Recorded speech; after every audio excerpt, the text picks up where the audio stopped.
आइए आज हम निर्गुण बोध ग्रंथ पर चर्चा करेंगे। निर्गुण क्या है और सरगुण क्या है, पहले तो हम इसको समझेंगे। सगुण है शरीर और निर्गुण है आत्मा। ये सगुण शरीर में जो निर्गुण आत्मा है उसका बोध यानी उसका ज्ञान यानी वहां तक पहुंचना।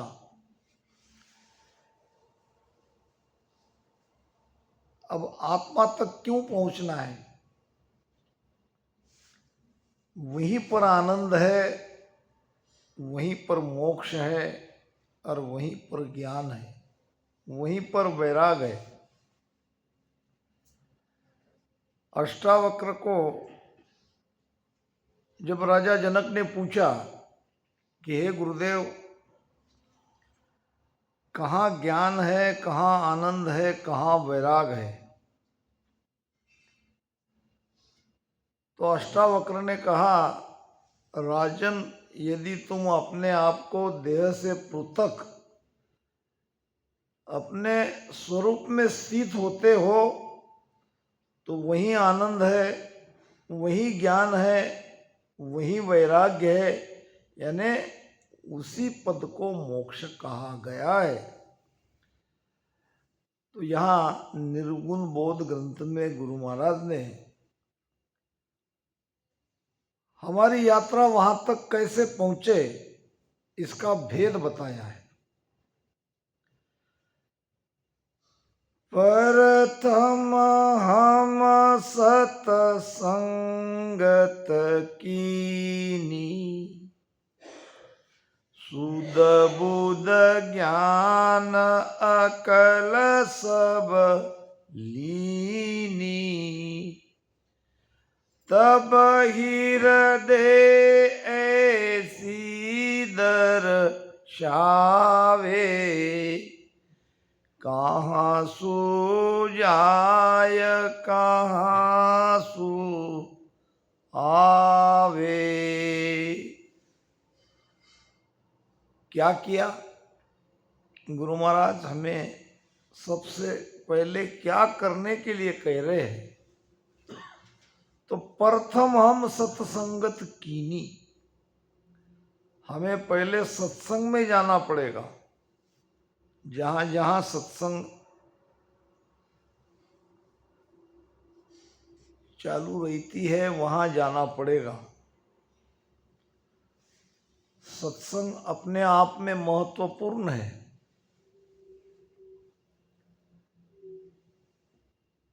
संगत बिन तिरियो नहीं, ना सुधरियो जुगमाय, डूब्यो सोई सुखराम कहे, कुसंगत में जाए। संगत के बिना हमारा उद्धार नहीं है। संगत में बिना न संसार का ये जो माया से हमारा लगाव है, ये माया का सुख भी जगत में रहना भी है, शुद्ध आचरण करनी रहनी हमारी अच्छी चाहिए, तो उसके लिए भी सत्संग ही माध्यम है। यहां हमें वो ज्ञान मिलता है जगत में कैसे रहना चाहिए। एक जगत की भी मर्यादा है। और डूब्यो सोई सुखराम कहे, कुसंगत में जाए। आज तक देख लो आप, जिन्होंने कुसंग करी है उसका सर्वनाश हुआ है, और जिन्होंने संगत करी है उसका उद्धार हुआ है। कहते हैं कि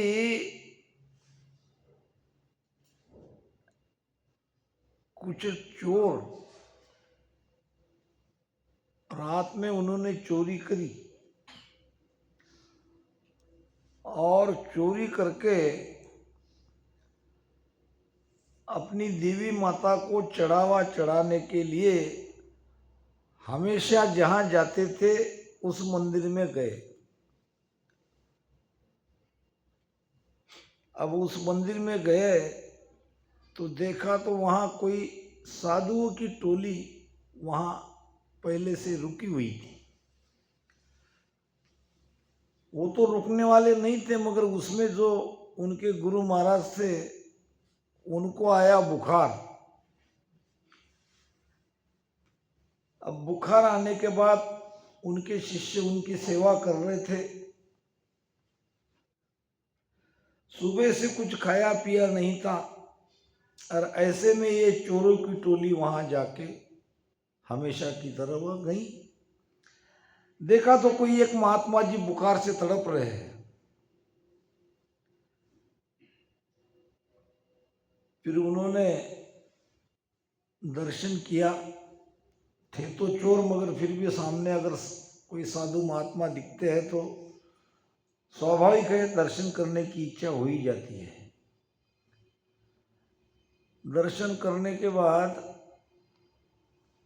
कहा कि महाराज जी, आपने सुबह से कुछ भोजन प्रसाद किया नहीं है। अब हमारा भोजन प्रसाद यहाँ बन रहा है, आपकी अगर इच्छा हो तो आप ये भोजन प्रसाद कर सकते हो। महात्मा जी ने कहा, बेटा ऐसा है कि हम तो नुगरा के हाथ का भोजन नहीं कर सकते। या तो कोई हमारा शिष्य भोजन बना के खिलावे या कोई हमारा भगत, वहीं पर जाके हम प्रसाद पाते हैं। अब वो चोरों को लगा कि संतों को भूखा रखना ठीक नहीं है। कहने लगे कि अगर हम आपके शिष्य बन जाए और फिर आपको भोजन खिलाए तो आप भोजन प्रसाद कर सकते हो। हाँ, क्यों नहीं, अगर आप शिष्य बनना चाहते हो तो जरूर भोजन करूंगा। फिर विचार आया, महाराज जी एक शंका है, हम तो चोर हैं, शिष्य तो आपका बन जाएंगे मगर हम चोरी करना कैसे छोड़ेंगे? वो तो हमारा रोज का धंधा है, बिजनेस है, पूर्वापार से हम चोरी करते आए हैं। महात्मा जी ने कहा, आप चोरी कर सकते हो मगर मेरी कुछ बात आपको माननी पड़ेगी। उन्होंने कहा, अगर चोरी आप करने दोगे तो बाकी सब बातें हम मानने के लिए तैयार है। तो कहा कि आज से तुम झूठ नहीं बोलोगे। क्या कहा? झूठ नहीं बोलोगे। उसने कहा, महाराज जी आज से हम झूठ नहीं बोलेंगे जीवन में कभी भी। हम सत्संग में आते हैं, सत्संग में ऐसे कई विषयों पर चर्चा होती है। एक एक चीज यहाँ से आपको लेके जाना है, धारण करना है, और कुछ चीज यहाँ आके छोड़ के जाना है। भजन के साथ साथ ये भी जरूरी है। चोर ने कहा, मैं जिंदगी में कभी झूठ नहीं बोलूंगा, अब दो मुझे गुरु मंत्र। गुरु मंत्र दे दिया, भोजन प्रसाद कर लिया। अब कुछ दिनों के बाद संयोग से राजा के यहां से घोड़ा चुराने की योजना बनाई और चोर होके गया। अब बीच में जो पहरेदार थे उन्होंने पूछा कि भाई तुम कौन हो, कहाँ जा रहे हो? तो उसने कहा, मैं घोड़ा लेने के लिए जा रहा हूं। अब उन पहरेदारों को लगा कि ये कोई राजा का ही आदमी है, राजा ने घोड़ा मंगाया होगा, अरे जाओ भाई। आगे जाके और पहरा था। उन्होंने भी पूछा कि तुम कौन हो, कहाँ जा रहे हो? मुझे घोड़ा चाहिए, मैं घोड़ा लेने के लिए जा रहा हूँ। अब चोर कभी ऐसा बोल के थोड़ी जाता है। उन्होंने इसे कोई और ही समझा, हो सकता है राजा ने भेजा होगा, और घोड़ा लेके चला गया। घोड़ा लेके चला गया। कुछ देर के बाद में ये वार्ता फैली कि वो हकीकत में चोर था, वो कोई राजा का भेजा हुआ आदमी नहीं था। अरे घोड़ा चुरा लिया, चुरा लिया, किधर गया, किधर गया, ऐसे बता रहे इधर ही गया। तो उसके पीछे पीछे सिपाही ढूंढते ढूंढते गए। एक व्यक्ति पेड़ के नीचे बैठा था, घोड़े को बांध के रखा था। अब घोड़ा तो चुराया था सफेद रंग का, और वहां घोड़ा हो गया काले रंग का। उन्होंने पूछा, देखो भाई, ये कोई राजा का घोड़ा चुरा के ले गया है, तुमको दिखा? उसने कहा, यही तो है। अरे ये तो सफेद नहीं है ना, राजा का घोड़ा तो सफेद था, ये तो काला है। अरे भाई, गलत फहमी में मत रहो, मैं ही वो चोर हूं, और मैंने वो घोड़ा चुराया है, और सफेद ही चुराया है। मगर वो तो सफेद नहीं है। उसने भी देखा, ये कैसा चमत्कार है, अभी अभी मैं सफेद घोड़ा चुरा के लाया हूं, और इस काला कैसे हो गया? सदगुरु सुखराम जी महाराज का ये एक हरजस है, उसमें ये प्रमाण आया है। महाराज फरमाते हैं, घाट को तब बार पहुँती, घाट को तब बार पहुँती, घोड़े का रंग फिरिया हो, घोड़े का रंग फिरिया हो। राम कहत समतिरिया साधु, ओ अंत कहूँ नहीं फिरिया हो। राम कहत सम, देखो क्या कह रहे गुरु महाराज, आपके मुख से राम नाम निकलते ही आपका उद्धार हो गया। फिर आप कहोगे, ये तुम आते हो 2-2 3-3 घंटा भजन करवाते हो, और यहाँ कह रहे हो कि राम कहते ही तुम्हारा उद्धार हो गया, तो ये विरोधाभास नहीं है? फिर क्यों आसन लगा के ये कई तरह से उसमें समझा के भजन करा रहे हो? राम कहत सम तिरने का मतलब, जिसके भाग्य में अगति लिखी थी, गति जीव की होने वाली नहीं थी, ऐसे ऐसे जीव के मुख से अगर राम नाम निकल जाए तो उसकी गति हो जाती है उसी समय। और हम जो ये उपाय कर रहे हैं, ये जो भजन सुमिरन कर रहे हैं, ये तो जीते जी मोक्ष में जाने के लिए कह रहे हैं। हमारा भी शब्द राम ही है, मगर आगे जाके वो नयनचर में परिवर्तित हो जाता है।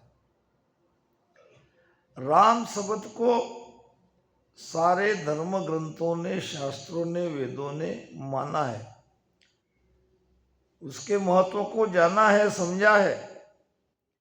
अभी जो महाराज श्री आए हैं, उन्होंने भी देखा था कि यहाँ राम लिखा है, तो बड़ा उनको आनंद आया राम शब्द सुनते ही, देखते ही। तो फिर वो सिपाही कहने लगे, घोड़ा तो बिल्कुल वैसा ही है, मगर कलर का फर्क है। अब उसे छोड़ दिया तो वो अपने गुरु महाराज को याद करके रोने लगा। धन्य हो गुरुदेव, और धन्य है तुम्हारा नाम का पराक्रम, आज एक चोर को सूली पर चढ़ने से बचा लिया।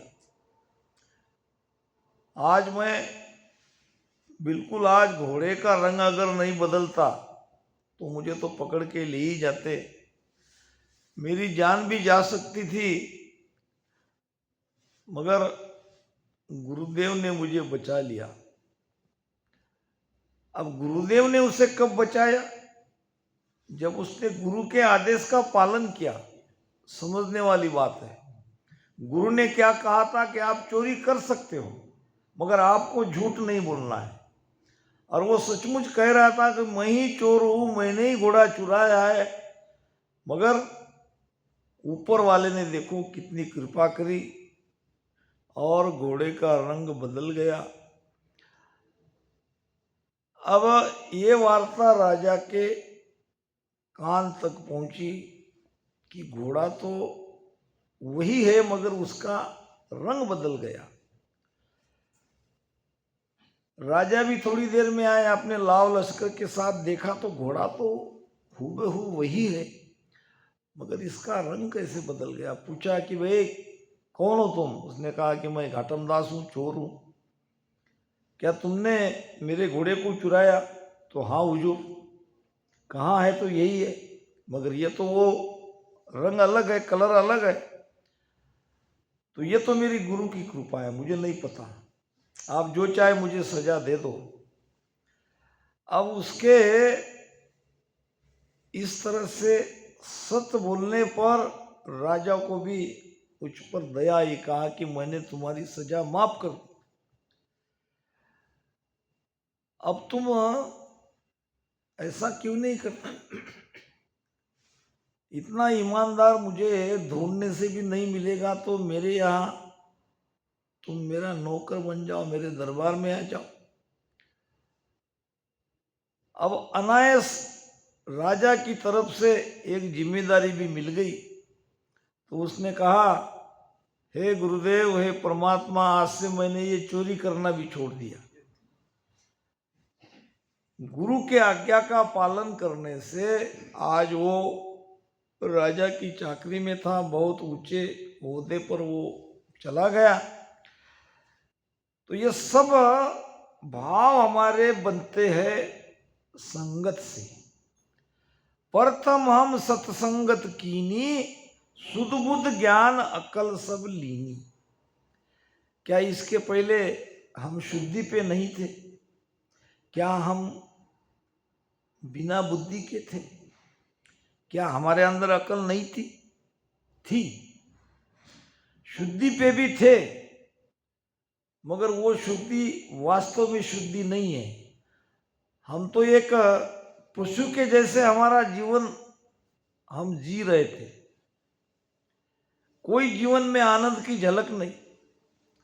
दिन भर मेहनत मजदूरी करना, पैसा कमाना, खाना पीना, सो जाना, मौज मस्ती, यही तो हमारा जीवन था। वास्तव में ये हम शुद्धि पे नहीं थे। शुद्धि पे तो अब आए, जब गुरु महाराज का ज्ञान हमें समझ में आया, जब हमने सत्संग सुनी, महाराज के वचनों को सुना, फिर समझ में आया कि वास्तव में मनुष्य शरीर का क्या महत्व है, भजन सुमिरन का क्या महत्व है। शुद्ध बुद्ध, अब बुद्धि ने निर्णय किया, बुद्धि निर्णय करती है। सत्संग सुनते ही हमारी बुद्धि ने निर्णय कर दिया कि बन जाओ रामसुनी। राम राम का भेद ले लो, राम नाम भजन करने के लिए लग जाओ, ये हमारी बुद्धि ने कहा। अब वास्तव में हम अब बुद्धिमान कहलाते हैं। और अक्ल सब लीनी, अब गुरु की दया से ये अक्ल हमारे अंदर आ गई। आज हम देखो महाराज क्या कहते हैं। महाराज ने हमको कितनी ऊंची जगह बिठाया है। क्या वास्तव में हम उसके हकदार थे? ये प्रश्न सबको अपने आप को पूछना पड़ेगा। क्या कहते गुरु महाराज? जे जे नर जुग राम पुकारे, से में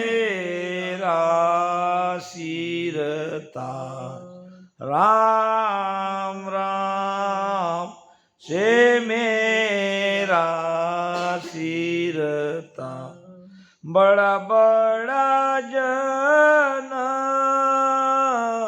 संत समाधि बड़ा बड़ा जन संत समाधि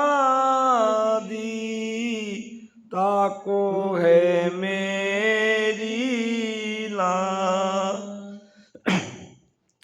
ताको है मेरी लाज वारी वारी आया हूँ हंसा का वारी वारी आया हूँ हंसा का। देखो, जे नरजुग राम पुकारे से मेरा सिरताज। कौन है हम? महाराज के सिर के मुकुट है, ताज है। हम कोई छोटी मोटी हस्ती नहीं रही। अब राम राम भजन करने वाला महाराज कहते कि ये मेरे सिर के ताज है। अब दूसरी श्रेणी बताई है, बड़ा बड़ा जन संत समाधि ताको है मेरी लाज। अब सिर के तो ताज बन गए, अब महाराज की लाज हमें भी रखनी है। लाज कब रखेंगे? जब ये ध्यान अवस्था से समाधि अवस्था में जाएंगे, हद से बेहद में जाएंगे, बेहद में जाके समाधि में जाएंगे तो हमने महाराज की लाज रखी। तो तब तक चैन से मत बैठो जब वो स्थिति हमारी नहीं बने। केवल सिर के ताज बन के नहीं रहना है, केवल दोनों श्वास में राम राम ही करना, यहाँ तक कि हमारी भक्ति सीमित नहीं रहनी चाहिए। इससे आगे बढ़ो और आगे बढ़ो और महाराज की लाज को बचाओ, यानी महाराज के ज्ञान को फैलाओ, उसका प्रसार करो। कर्मी जीवों तक ये ज्ञान जाना चाहिए, वो भी ये 84 के चक्कर से बाहर निकलने चाहिए। आप तिरे औरन को तारे, आपको तो आपका उद्धार करना ही है, औरों को भी इस चक्कर से बाहर निकालना है। धर्म के कार्य में लगो, अपना स्वयं का भी उद्धार करो।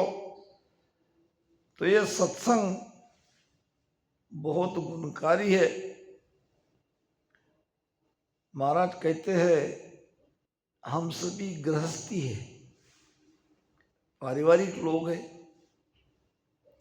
और पारिवारिक लोग पारिवारिक जिम्मेदारी निभाते हुए उस सत्स्वरूप आनंद पद की यात्रा में कैसे आगे बढ़ सकते हैं, तो उसका महाराज ने हमको एक तरह से ये ज्ञान दिया है। क्या कहा है महाराज ने? ग्रह में रहे साचनर बोले, ग्रह में रहे साचनर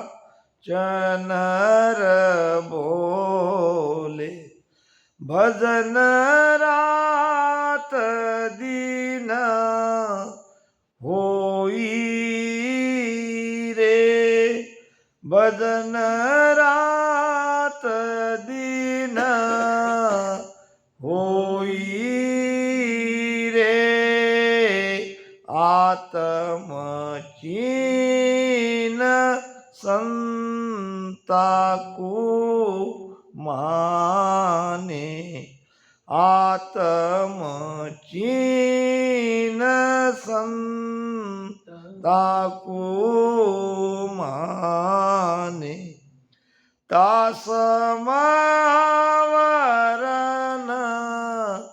कोई रे, समावर न कोई रे। गृह में रहे, गृहस्थी धर्म का पालन करो, उसको निभाओ, जिम्मेदारियां से हटना नहीं है, मगर क्या करो उसमें? साच नर बोले, सत्य को मत छोड़ो। सिर जावे तो जाने दो, झूठ न बोलो कोई, और साहेब तो सुखराम कहे साच भेड़ में। सत्य को मत छोड़ो, गृह में रहे साच नर बोले, भजन रात दिन होई रे। अब रात दिन का भजन कैसे करोगे? शरीर थक जाएगा, शरीर को तो आराम की आवश्यकता है। रात दिन का भजन आप इस प्रकार से कर सकते हो, चित्त आपका रात दिन भजन में लगा रहना चाहिए। ये चित्त और मन का ही काम है भजन के लिए। तन तो इसके लिए है कि वो चित्त और मन और ये आत्मा तन में है, इसलिए तन का उपयोग लेना पड़ रहा है। वास्तव में भजन होता है चित्त मन से, श्वासा के आधार से। तो गृहस्थी धर्म का पालन करते करते सत्य को मत छोड़ो, सत्य धारण करो, सत्य रहो, सत्य बोलो, और भजन रात दिन करो। रात दिन करने का मतलब क्या है? जितनी देर आप बैठ सकते हो उतनी देर बैठ के भजन करो, और फिर जो काम करना है जरूरी वो काम निपटा लो। काम निपटाने के बाद अगर आपके पास समय है तो और भजन में बैठ जाओ। फिर शाम को, रात को जब सोते हो तो भजन करते करते सो जाओ। भजन करते करते सो जाओगे तो वो भजन रात भर आपका चलेगा, और सुबह उठ के तो हम भजन करते ही हैं। इस तरह से वो लीव टूटनी नहीं चाहिए। ये लीव बंद भजन ही मोक्ष में ले जाता है। लीव लगते लगते लगती है, एकदम से लीव नहीं लगेगी। हमारे कर्म कई जन्मों के हैं, कई प्रकार के हैं, एकदम ये कर्म भी दूर नहीं होते। धीरे धीरे धीरे ये सारी चीजें अपने आप होती जाएगी, मगर इसको अपने हृदय में धारण कर लो, इसको बिठा लो कि हमको यही सब करना है। सुध बुद्ध ज्ञान अकल सब लीनी, तब हृदय ऐसी दर्शावे। यानी सत्संग में ज्ञान सुनने के बाद हृदय में यह हम ऐसा हमें जान पड़ता है कि कहाँ सु जाए कहाँ सु आवे, हम कौन हैं? ये जो पहला प्रश्न है ये भी हमारे अंदर में खड़ा हो जाता है। जब हम शरीर नहीं है, जब हम मन नहीं है, तो फिर हम कौन है? प्रश्न खड़ा होना चाहिए, फिर आगे उत्तर मिल जाएगा। जब हम प्रश्न करेंगे अपने आप को हम कौन है, तो फिर हम आए कहां से? माता पिता से तो शरीर आया है, और अब शरीर छूटने के बाद हमको कहां जाना है? क्योंकि मरने वाले तो हम हैं नहीं। 3 प्रश्न एक साथ ये सत्संग के माध्यम से हमारे अंदर उपजते हैं कि हम कौन है, हम आए कहाँ से है, और हमको जाना कहाँ है, आगे हमारा क्या होगा। ये सारे प्रश्न मन में आने के बाद फिर उसका उपाय मिलता है। प्रश्न ही खड़ा नहीं होगा तो उपाय नहीं मिलेगा। और ये सब सत्संग के माध्यम से ही हमारे हृदय में ये बात आ गई कि हम है कौन, हमको कहाँ जाना है, हम कहाँ से आए।